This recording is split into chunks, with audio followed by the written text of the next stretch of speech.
Қайырлы күн оқырмандар. Бүгін өте нәзік әрі балдай тәтті йогурт қосылған пирог дайындайтын боламыз. Ол үшін видеоны мұқият соңына дейін қараңыздар. Барлық қажетті қоспалардың барлығын описание бөлімінен оқи аласыздар. Ең алдымен сары май, қант, жұмыртқа, ұн және де қопсытқыш қажет болады. Содан соң салмасына йогурт, қаймақ және де сгущенное молоко, содан соң жұмыртқа қажет болады. Ең алдымен қамырын дайындау үшін сары май, қант және де жұмыртқамызды салып, осы қоспамызды сары майымыз ергенше араластырамыз. Түйіршік қалмайтындай етіп жақсылап араластырып алыңыздар.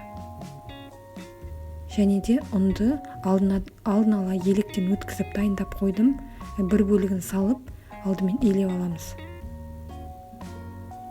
Және де қалғанын салып аламыз. Содан соң жарты шай қасық қопсытқышымызды салып, қамыр илейміз тағы да. Қамыр дайын болған соң салафанға салып, жарты сағат тоңазытқышқа сақтаймыз. Және де салмасын дайындау үшін алдын ала барлығын осылай граммен өлшеп дайындап қойдым. Қаймақ, йогурт және де сгущенное молоко құйып аламыз. Содан соң бір ас қасық кукурузный крахмал қосамыз. Және де 2 штук жұмыртқа қосамыз. Егер де сіздер барлық осы қоспамыздың грамын өлшеп дайындайтын болсаңыздар, дәл осылай өте нәзік әрі жіп-жұмсақ болып шығатын болады. Барлығын жақсылап біркелкі етіп араластырып аламыз.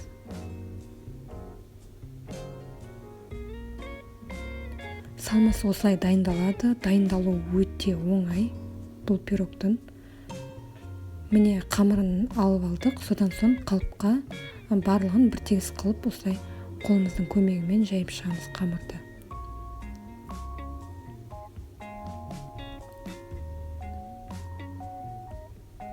Және де шанышқының көмегімен осылай қамырдың үстіне із қалдырып шығамыз. Ол әрине міндетті емес, бірақ қамырымыз көтеріліп кетпес үшін. Және де салмасын құйып аламыз үстіне.